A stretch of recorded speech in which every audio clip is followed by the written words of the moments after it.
Welcome to the SNN Network Canada virtual event. I'm your host, Robert Kraft, and thank you all for joining us today.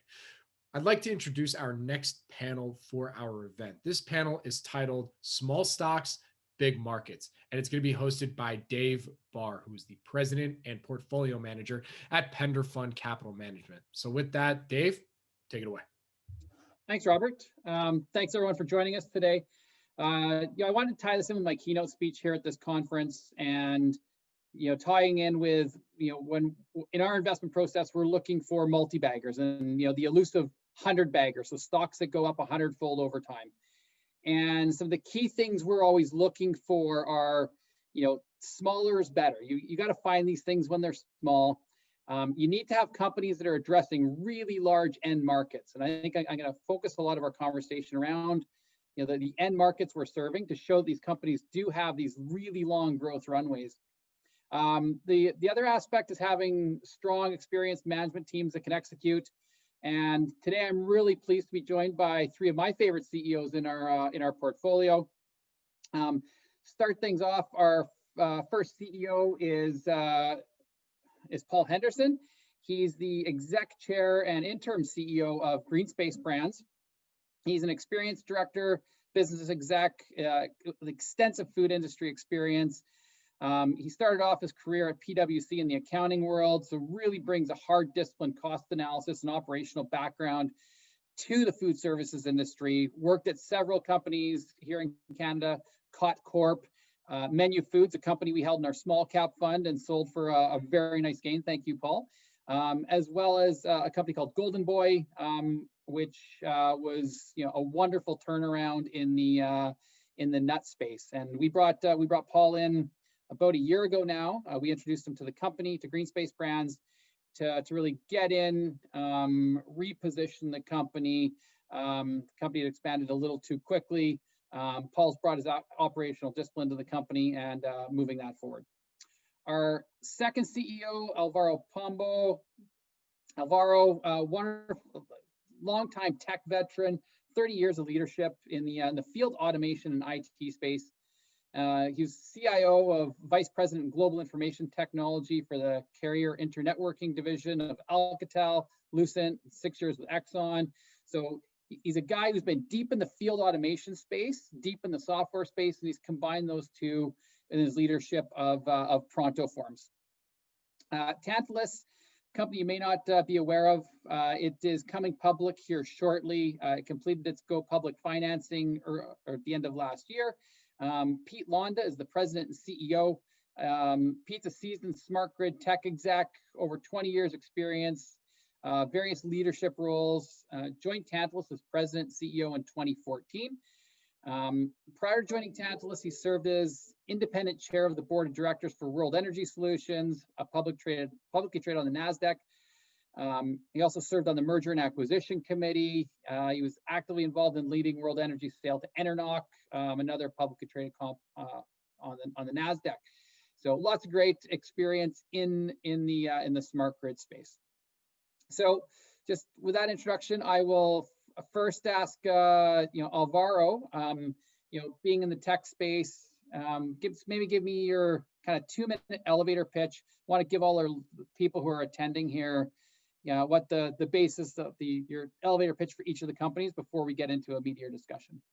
Yeah, David, thanks for the opportunity of being here. Robert, thanks for having us. And we're in the business of helping field people executing workflows out there. So what does that translate into? I mean, all these guys with big gloves and big hands fixing things, or ladies with long nails, as I used to say, and they're in the field trying to execute a task, and they need an assistance way of doing it. We're in the business of making that easily, making that effectively, and we'll talk more about it later, but that's what we do. We help those people in the field and their managers enabling that capability. Great, thanks, Alvaro. So Paul, GreenSpace Brands, want to give us your 2-minute elevator pitch on the company? Yes. Thank you, David. GreenSpace Brands is today a company that operates 3 brands in the United States and in Canada. Its first brand is a brand called Love Child Organics. It's in the plant-based organic baby food business, selling our product in pouches, in snacks and cereals, and providing our product to Canadian retailers for their sale through their bricks and mortar stores, as well as through any online capabilities that they might have. The second brand is a US-centric business. It is called Go Veggie is the name of the brand. It's operated by our US subsidiary, Galaxy Nutritional Foods. It's in the plant-based cheese business. You'll notice the common theme as I go through all three of the brands we look after is they are all plant-based. This business has been around for about 40 years, or a little more than 40 years. Basically, they were in the plant-based business before the world discovered plant-based as an opportunity. And the final brand is one of our smallest brands. It is a Central Roast. They're in the business of selling organic and regular natural snacking seeds and nuts and dry fruit, selling to Canadian retailers throughout the marketplace. Thanks, Paul. So Pete, Tantalus, elevator pitch, what are you guys up to? Sure, thanks Dave and Robert for including us in today's panel. Tantalus is a business within the ESG sector that focuses on helping electric, water, and gas utilities automate the distribution of electricity, water, and gas to improve their efficiency and reliability.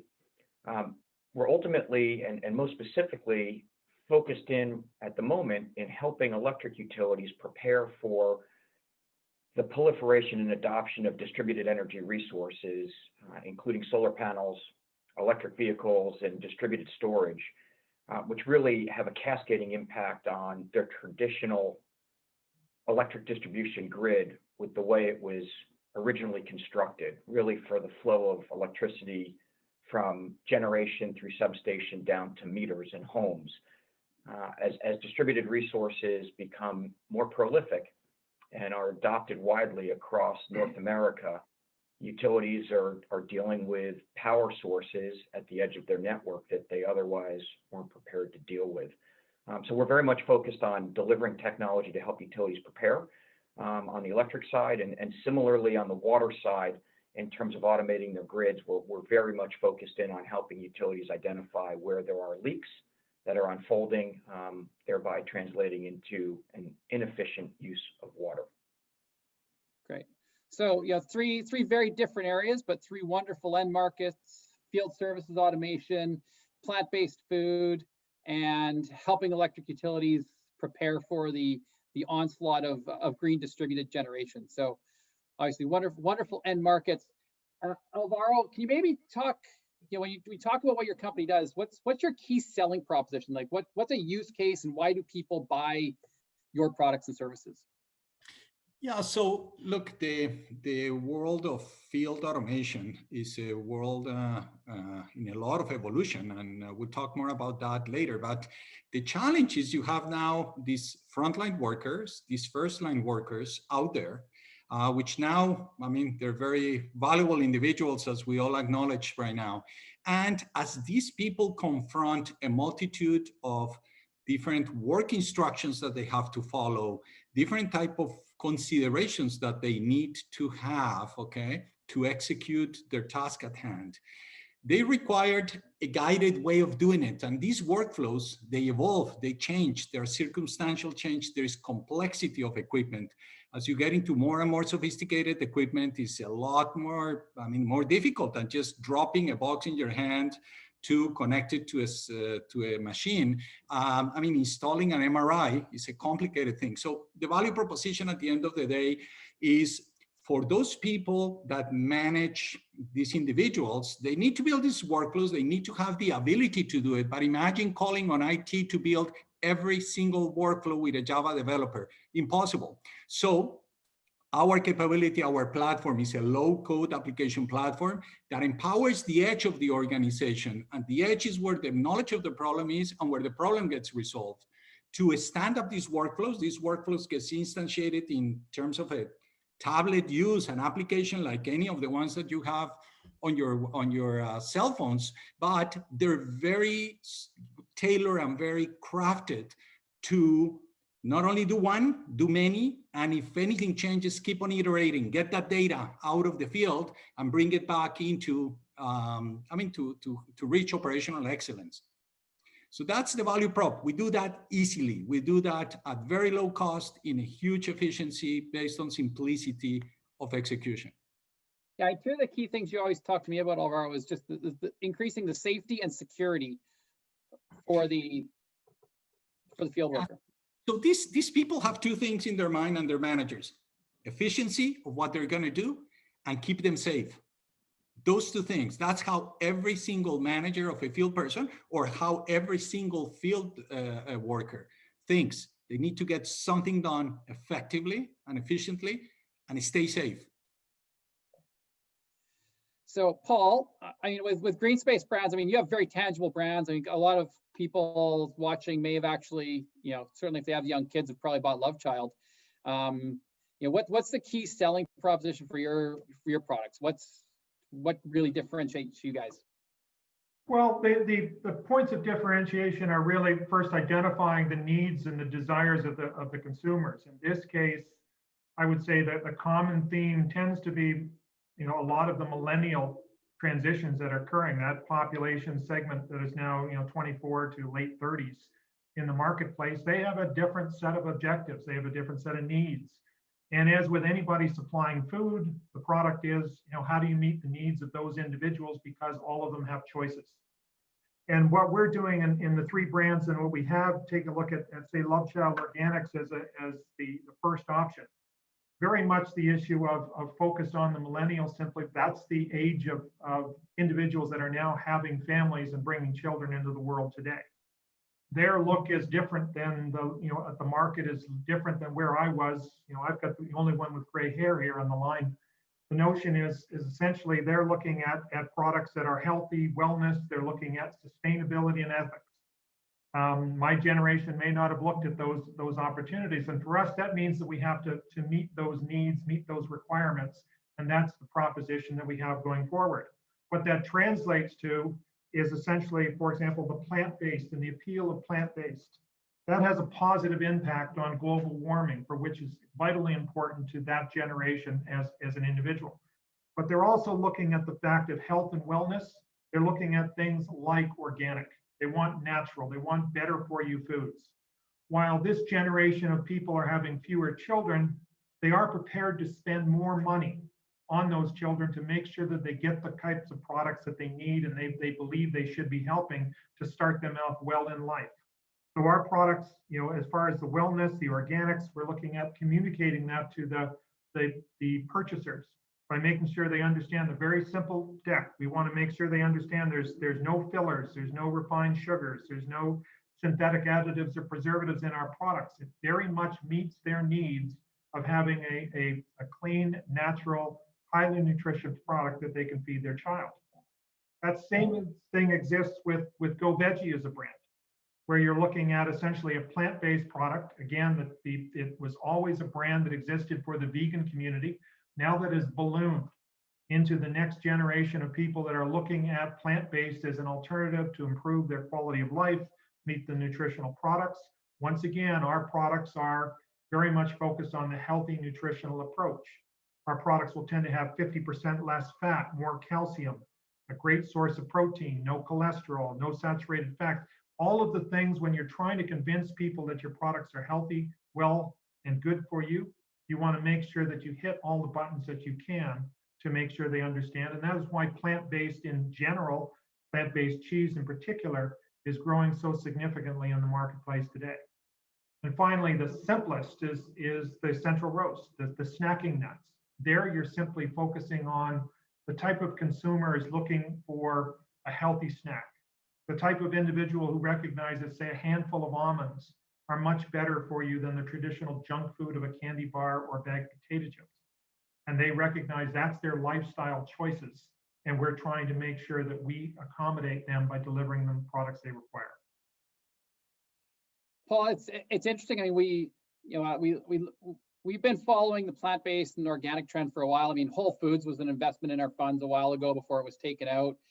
And what I find really interesting is, there's now a lot of excitement in the space. There's a lot of investor interest in the plant-based food companies. But I mean, you guys are a bit of an outlier because you've got a 40-year-old brand, you've got, Love Child's an old brand, and you guys have scaled up. I mean, you've already kind of gone through all those growing pains, and here you've got you guys know what you're doing. Well, it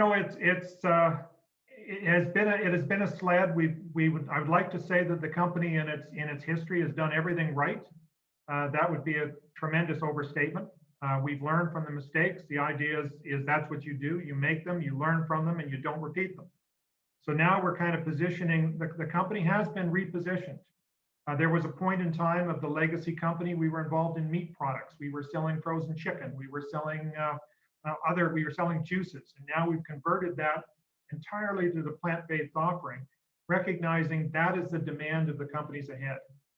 The excitement that exists in the market, there's a lot of businesses out there that are potentialized their value and they have yet to be able to prove themselves. We're in the process of our existence where we're now kind of correcting the sins of the past and intending to convince the marketplace that we can execute, do what we say we're going to do, and deliver to the bottom line something that admittedly the company hasn't achieved consistently in the past, but I'm confident that with enough time, attention, and focus, we can turn that table around and deliver the value to the shareholders. Thanks, Paul. And Pete, on Tantalus, obviously if anyone who was in the market last year watched Tesla stock go for a rip, so everyone's kind of everyone's familiar with the alternative energy space, green energy, and the demands there. And so how do you guys fit into the equation? What's your key selling proposition to your customers? Yeah, sure. Thanks, Dave. So our customer base is the utility. So we're chasing after an industrial organization, not consumers. And within that, the customer base that we're pursuing, the utility executives, they tend to be very risk-averse individuals and are very much focused on mitigating risk in everything and anything that they do. To isolate that point, in today's environment with COVID-19 still impacting much of the world, right? Even today, we're virtual. If the power goes out while we're on this virtual meeting, it's a real problem and a disruption, not to mention children that are working and studying at home as well at the college levels all the way down to grade lower grades and kindergarten. It's so utilities are very much focused on making sure that the delivery of electricity is done safely, reliably, and efficiently. From a value proposition perspective and understanding our customer base that we've now been supporting for over 30 years, our goal and our value proposition is making what otherwise is a difficult transition for utilities as simple, as straightforward as possible, and most importantly, providing utility executives with as much flexibility in terms of how they're making investments and how those investments will support their organizations and ultimately their customers, all of us as consumers of electricity and water, but ultimately support their end customers for a 10 to 15-year time frame. The way in which we provide that flexibility is ultimately leveraging a variety of different types of technology. Our offering includes a computing platform, so there is hardware in our revenue stream, as well as some very robust software capabilities that are deployed either in a cloud-based or hosted environment, and in some circumstances actually deployed on physical servers behind the firewall of the utility. The amalgamation of the hardware and the software ultimately enables utilities to turn an electric meter or another device into an iPhone, much like what we rely on every day. And we do that as simply as possible for the utility to provide them as much flexibility as they start to plan for the next 10 to 15 years. A lot of what we do is based on a computing platform that we can upgrade, much like your iPhones or Samsung devices remotely. So we can push firmware upgrades and embedded software onto those devices and enhance them as our capabilities expand and as we identify new opportunities to leverage data that we're accumulating for utilities at the premise, at the home, to ultimately automate the delivery of their electricity as well as water and gas. But it really ties to providing flexibility and making what otherwise is fairly complex as simple as possible for a risk-averse customer base. So you mentioned a couple of times the risk-averse nature of your customer base. And it's always interesting to try and identify inflection points. And I mean, we've seen a move towards more green and renewable energy sources recently. Have you seen an increase in activity on the customer side? Are your customers more willing to adopt new technologies to meet these needs? Yeah, Dave, so it's a very valid point, and appreciate you teasing it out a little bit more. It's part of the reason why we're in the process of migrating to the public markets in anticipation of what we're seeing in terms of demand, and ultimately to expand our balance sheet to support what otherwise is an inflection point. I don't mean to say this tongue in cheek, but for our business, when you have a pandemic like COVID, it's, for lack of a better phrase, good for Tantalus. What I mean by that is it's forcing utilities to automate and adopt technology. For the first time, really, in a generation, utilities are trying to manage and deliver electricity and water and gas while many of their resources are not in the office and or constrained from actually getting to people's homes. That is forcing utilities to think differently and get outside of their comfort zone. And so we're very well positioned within a specific market that we focus on.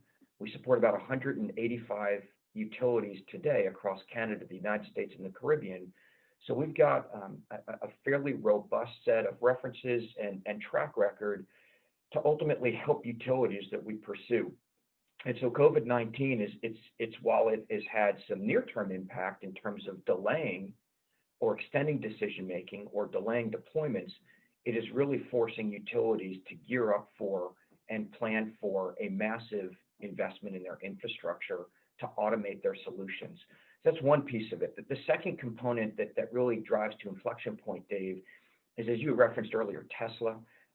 Not necessarily Tesla per se, but the adoption of electric vehicles is going beyond the major metropolitan areas. The adoption of solar panels, rooftop solar in particular, is going beyond the major metropolitan markets as well. Most states in the US, which is our primary market, are providing fairly significant and attractive incentives to homeowners to take their homes or mitigate some of the consumption, their load, to more environmentally friendly technologies. And to Paul's comment about the millennials now all of a sudden having money in the bank and starting to own homes or starting to invest in the properties where they live, they are very much focused on sustainability and renewable sources of power, which creates an entire new dynamic and dilemma for utilities that are witnessing an increasing number of their customers starting to ultimately adopt greener technology in the form of rooftop solar. That has a cascading impact on the utilities' historical legacy infrastructure that is forcing them to invest. And so Pete, you touched a bit on kind of your end markets. Alvaro, how do you segment your end markets for ProntoForms, and how do you kind of view your available market in those markets? David, with a little bit of gray hair that is not showing very well, but I'll tell you the great thing about ProntoForms. The opportunity is huge, okay? And the bad thing about ProntoForms, the opportunity is huge. So you have to be very focused at how you go at it, okay? So I'll entertain you throughout the talk with a few backgrounds on behind my face here, behind my on the screen, because I mean, this is the space looks like this. Very small companies required a form, okay? They just need to go and collect some data, ultimately to do what? to get billed. So they want to execute a work order, bring the data in, issue an invoice, done. However, as you start going into a bigger market, and that's the market that we started in many months ago, okay? As we started to go, my background is large enterprise, CIO, etc. So I kept an eye and an ear on the large enterprises. And what we started to see was exactly what I predicted was going to happen, which is these large enterprises not only required 1 or 2 forms, we're talking about 50, hundreds of them, okay? And I'll give you an example. One of our customers is a medical equipment manufacturer. And as they put their MRIs out there to be installed, then you go into it and imagine the process of installing an MRI or one of our elevator companies gets multiplied by about 180 different countries, okay? By about 18 different languages, okay? And each of those, they have a different product line. So the same product and the same simple, call it installation instructions or environmental health and safety considerations before installing any of these pieces happen. It gets very big, very, very quickly. Hallelujah, beautiful for all of us, okay? So what happens here behind the scenes is that you have to segment and be very rigorous on where you're gonna aim, okay? We hired some guys from Gartner at some point. They came with the wonderful news that we did know, which was 13 different verticals you can address this capability to. So we said, okay, we cannot be good at 13 anything. So we said, okay, we're gonna focus on the large commercials and enterprises. And I'll talk more about the market size in a second. And within that, we focus on 4 verticals. Vertical number 1, medical equipment manufacturers. They have very complex, wherever you see complexity of equipment, we shine in there, okay? So medical equipment manufacturers, the Philipses, the Alcons, all those guys, they're beautiful. We love them and we love each other, and they've been a great customer for us. Next one is heavy equipment manufacturers. The Otises, the Coneys, the Johnson Controls, all those guys, they have very complex equipment, very complex ingestion of data, very multinational, multi-considerations, beautiful for us. The next one is, and I have that in common with Pitt here, is utilities. Utilities, we have Pacific Gas and Electric and many large utilities that basically, as they have to deploy different maintenance protocols for environmental issues, for multiple reasons that occurred, they have to deploy workflows very quickly to go and assess and understand and different capabilities that they have to do. So utilities is our third one. And the fourth one is natural resources, mining, oil a little bit. I mean, nowadays it's probably not the most exciting place to be. However, they consume a lot of these things. So the process is within those verticals, where do you focus? Because a large percentage of our revenue, which is beautiful, is existing customers. They expand in a beautiful way. Our net retention numbers are incredible. Our CAC is very decent, but customers expand in a great way. So what are the sales motions and what are the capabilities that the company has, including the product? The product has an incredible ability to expand itself in a good way. So it's really putting all the sales motions very clearly and focusing and being very disciplined, because as I started, the great news is that the opportunity is too big, but that's the worst news for a company that needs to focus, bring money in, and affect the bottom line quickly.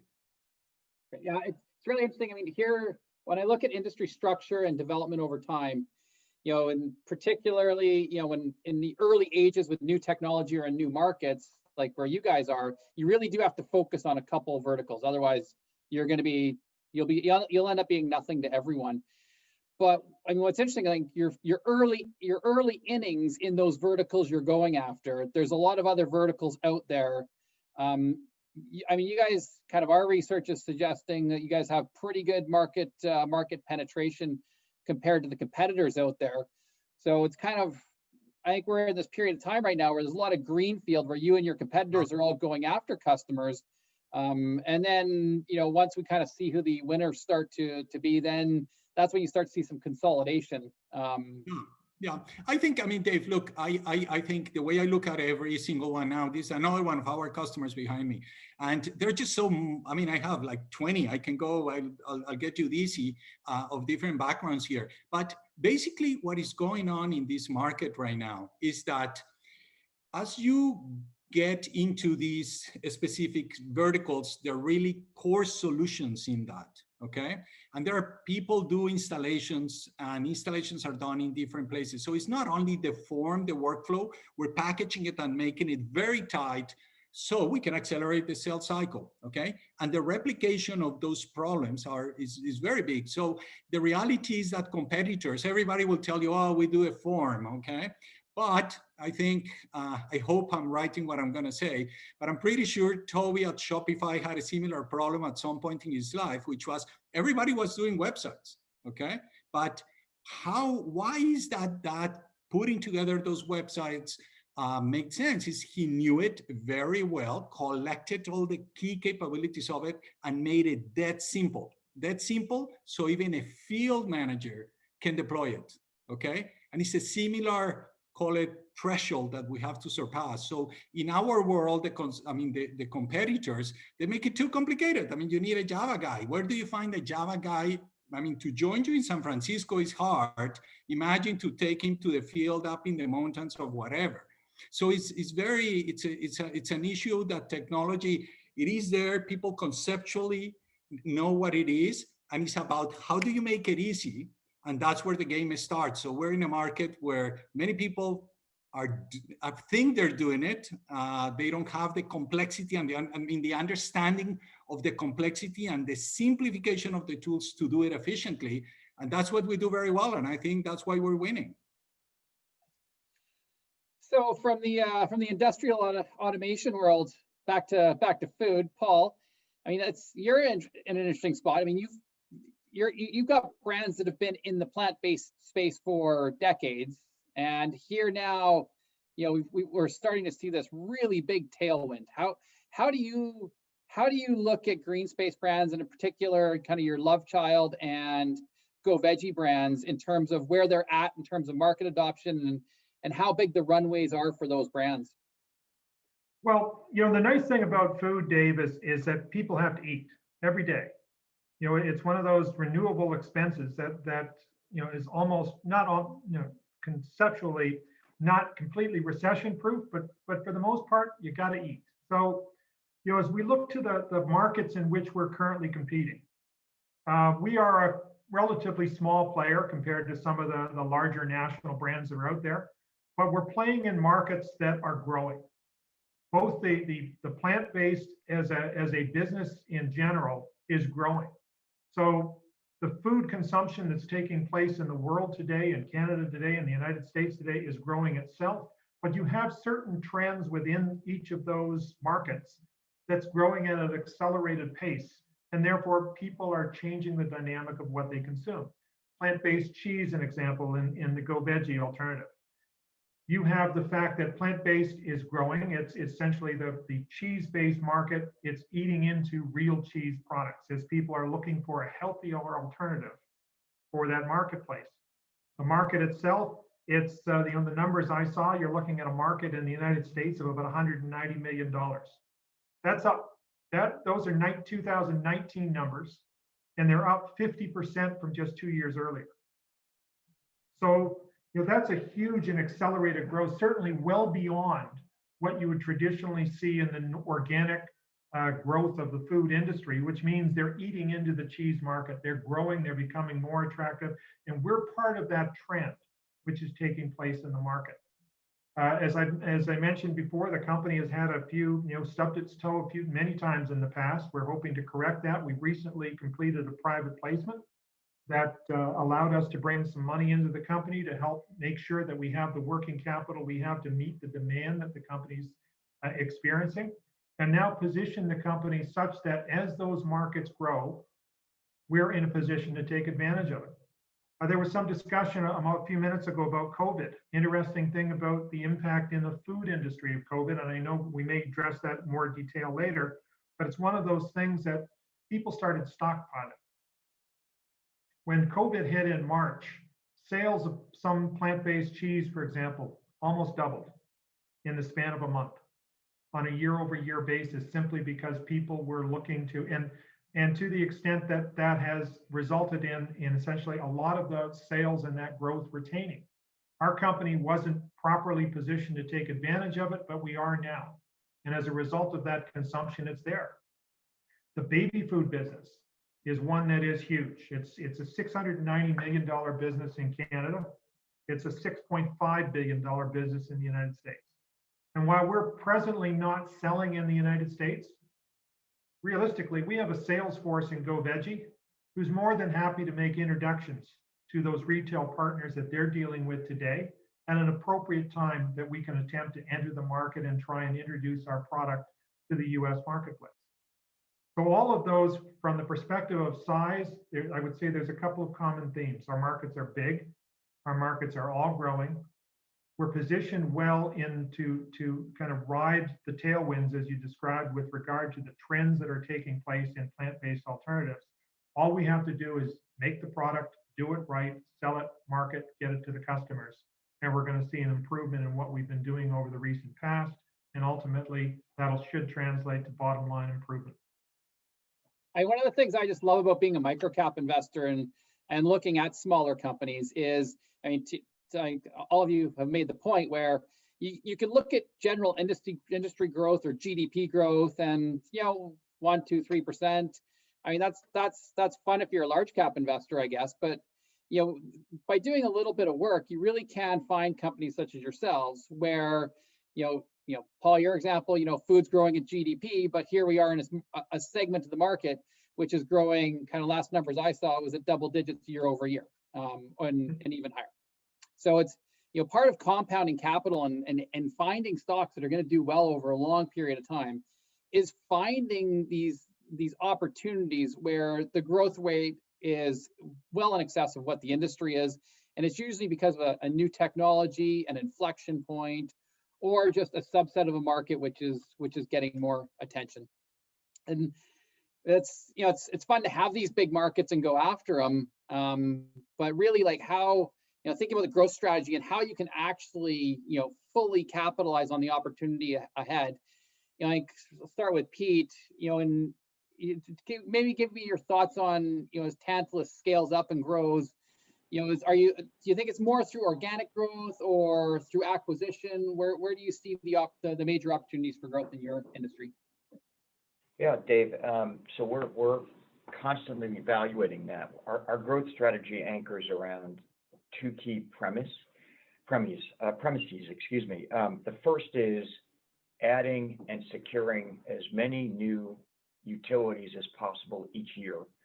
And on average, we add about 20 new utilities in North America to our broader customer base. We refer to it as a user community. We've seen that growth consistently now 5 years, 6 years in the making. So strategy one is consistently add new utilities to the user community, because that ultimately allows us to establish what otherwise translates into a 10 to 15 year relationship, if not longer. And then over that relationship, or through that relationship, is diversify the product portfolio that we have through acquisitions to sell more things to the utilities that we've secured. And so to that end, as we look to the next several years for Tantalus, we've identified a couple of very key strategic areas to diversify the product portfolio.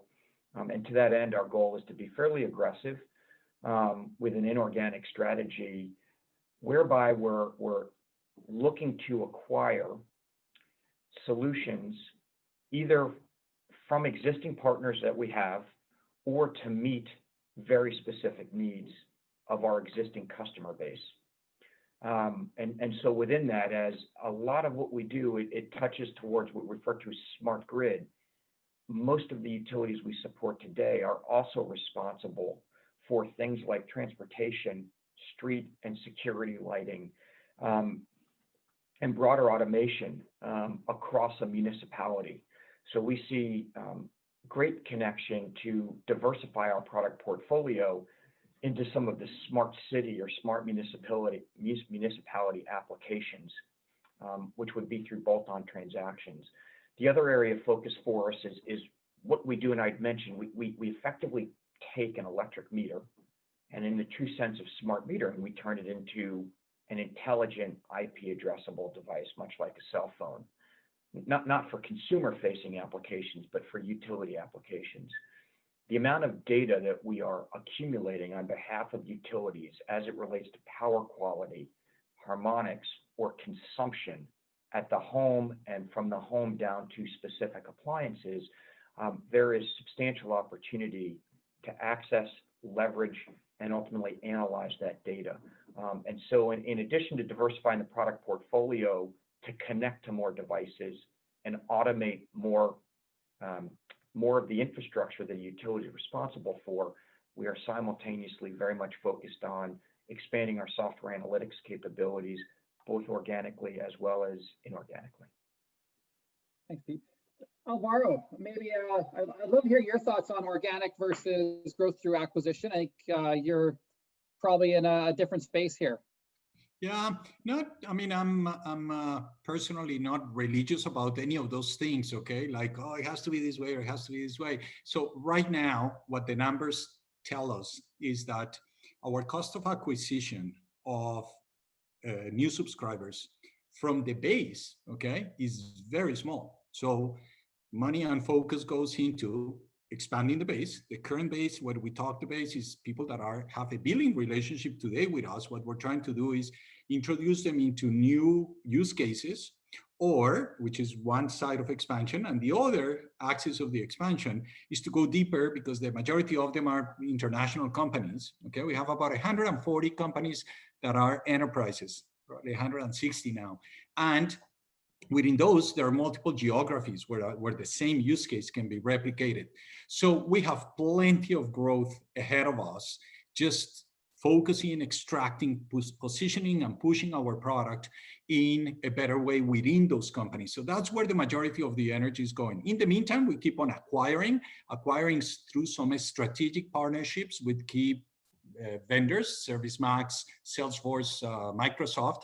And as we bring those customers into the hopper, we process them and metabolize them in the way I just described. So I think we have plenty of growth for 2021, potentially even 2022 within that. In the meantime, as Pete was referring to, we also have this a strategic direction for the product. I mean, as a platform for these frontline or first line workers. And there are some key talking technologies that we can acquire, but we leave that for a little bit later. Right now, just keep on executing the way we're doing. We see plenty of growth without taking a lot of extra risk, financial risk, etc., for the time being. So that's the strategy for now. And Paul, I mean, historically, GreenSpace has grown through acquisition. Looking forward, how do you view capitalizing on the opportunity with your growth strategy? Is it, focused more organically or inorganically, combination? Yeah, I would tend to say that the focus at the present time, driven off my own desires, is essentially to spend a lot more time and attention on organic growth and the opportunities that are presented there. We believe that my personal view, we've got to get it right. We've got to essentially look after the customers that we have, start to expand and introduce into a larger portfolio of customers. Geographic expansion represents a tremendous opportunity for the organization once you can get yourself onto a stable platform on which you're able to kind of pursue those opportunities. The United States is 10 times the size of Canada as far as the amount of food products that they consume. The cultural dynamics are not materially different from where you are in Canada. It is possible to transition a Canadian product into the US marketplace. You do it slowly, you do it effectively and with forethought. And the simple reality is you don't have to hit a home run by nailing a Walmart to get your sales across the board to have a material increase when you're a relatively small company. You want to be able to grow intelligently and in a controlled manner, simply because you start to distress your customers if you overpromise and underdeliver. The company's had that in its past before, and I'm determined not to let that happen again. With regard to inorganic growth, the acquisitions, the potential there, that's something realistically the company will always look at in an opportunistic manner. To the extent that we have the ability to pursue an opportunity that simply makes sense and can't be passed by, yes, we will ultimately take a look at it. And those opportunities exist. They are going to be individuals, particularly in the plant-based market that exists for the North American marketplace today. There will be winners, there will be losers, there will be people that will ultimately seen as, you know, a nice tuck-in, a great acquisition, ones that create synergistic opportunities for the organization. And I think from a organizational perspective, looking at past mistakes, it's very much the idea of focus, staying on the focus of what businesses are we engaged in today, and how does an acquisition potentially help the company stay on track, stay on focus, and yet deliver a better return to the shareholders. Music to my ears right across the board. I love disciplined growth strategies because I know I've seen enough microcap companies that have completely imploded doing things the wrong way. So it's great to have, you know, management teams that just take a very disciplined approach to their growth strategies. One thing a couple people have touched on already is the impact of COVID on your business in 2020. And Pete, maybe talk a little bit about the impact you saw, either negative, positive, or both, as the case may be. Yeah, I think on key performance metrics, David, the COVID-19 was a challenging dynamic for us and created a number of obstacles that, as a smaller company, we had to navigate through. From an operational perspective, we have our revenue stream includes the manufacturing and production and sale of hardware as well as software and services. On the hardware side, a lot of the components and the manufacturing that we do is out in Southeast Asia. And so we witnessed, starting really in Q1, disruption to a significant number of our sub-assembly and suppliers that come out of China and Southeast Asia. And then as we went into Q2, we witnessed the primary location where we do final assembly and final testing, which is in the Philippines. The factory shut down for almost 9 weeks, a fairly extended period of time. Not easy to navigate for our management team or for our organization. So we've seen things normalize as we got into Q4 from a supply chain perspective.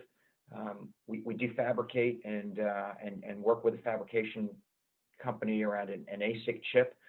We're still witnessing fairly tight constraints around access to silicone for chips that go onto our communication modules.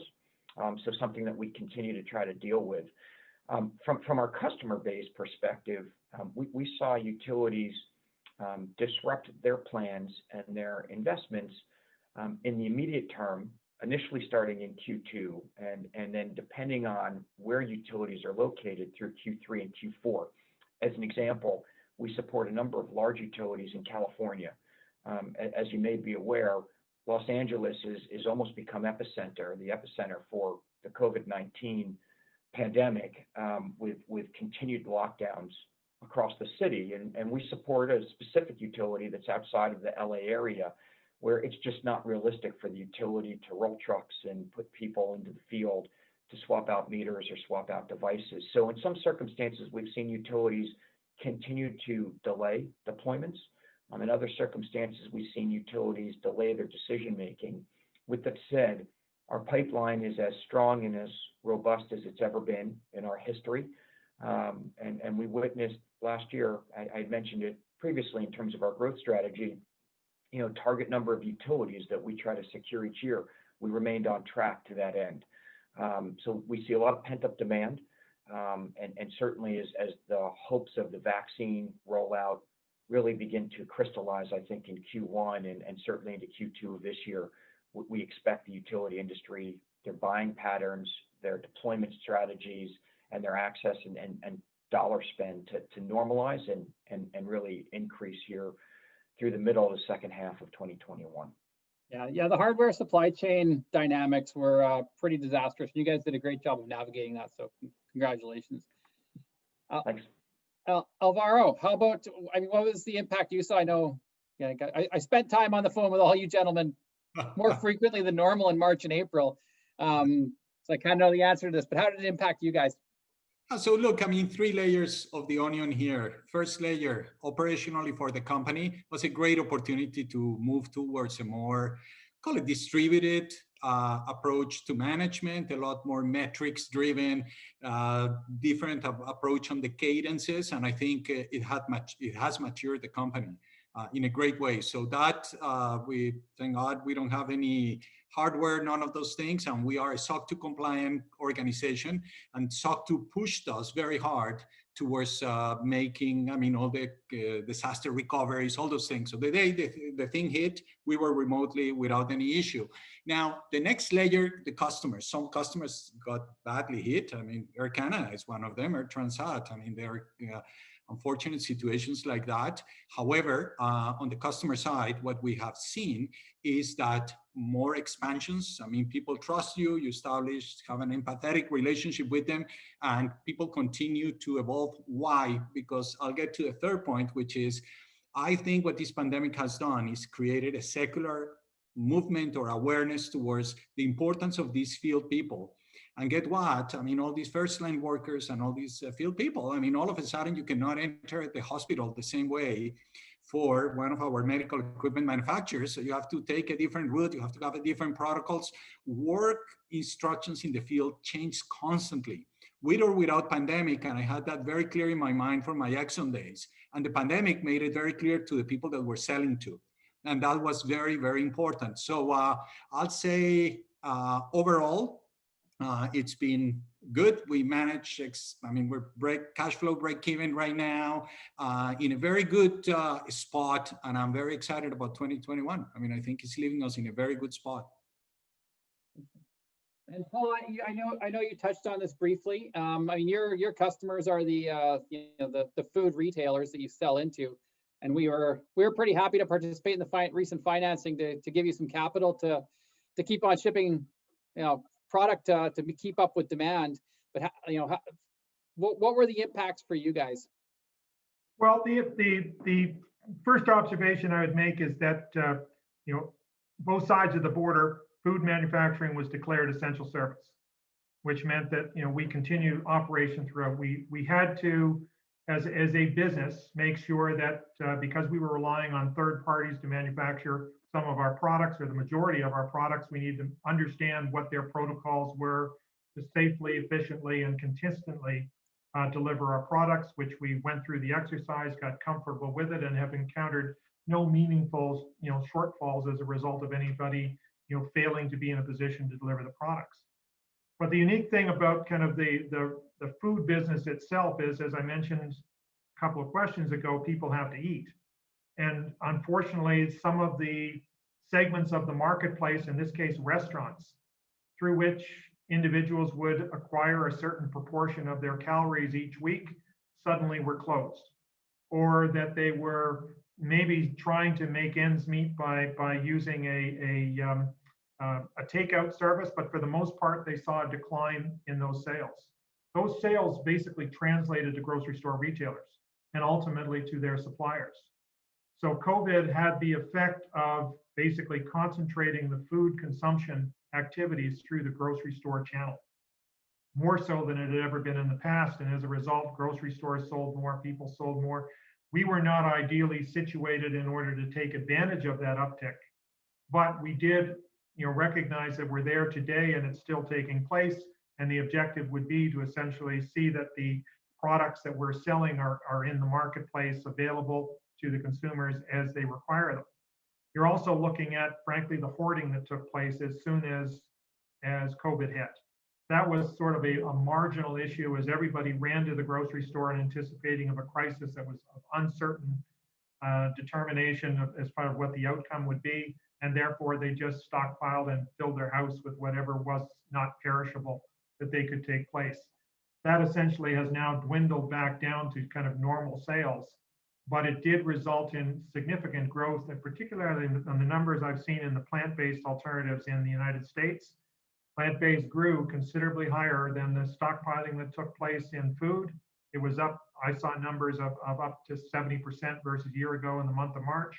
Plant-based was up 100% year over year as you're continuing to see that dynamic take place.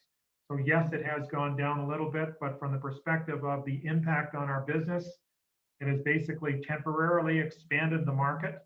Who knows after COVID and the vaccine comes in, what the impact will be on restaurants. But my sense is it's not going to be an immediate and timely recovery of that particular industry. And as a consequence, you can expect that people will be buying their calories through the grocery store channels, which are selling food today. Well, I was looking in my pantry the other day, and I definitely contributed to the stockpiling. I think I have 10 kilograms of coffee beans. Yeah. And you know, like what's really interesting, there's a great article I recommend to a lot of people called the Coffee Can Portfolio.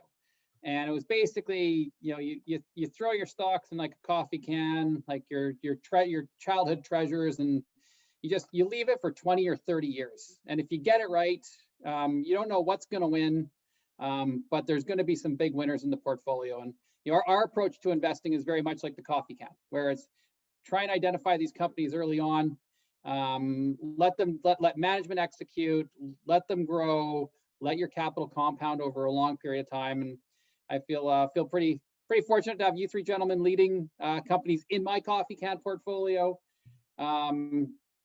Make sure you keep it in the coffee can portfolio by continuing to do great, sensible things. I really appreciate it.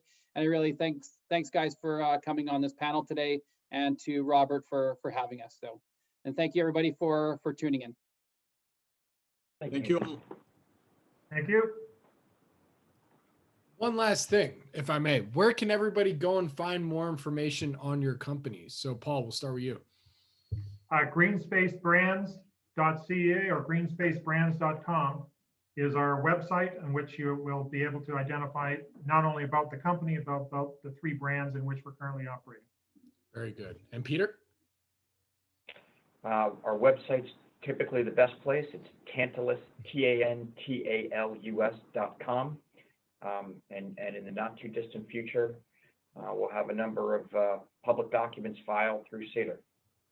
Very good. And by the way, I have to mention, I think Peter is a perfect doppelganger for the coach from Friday Night Lights. I don't know if anybody else sees that, but he looks just like Kyle Chandler.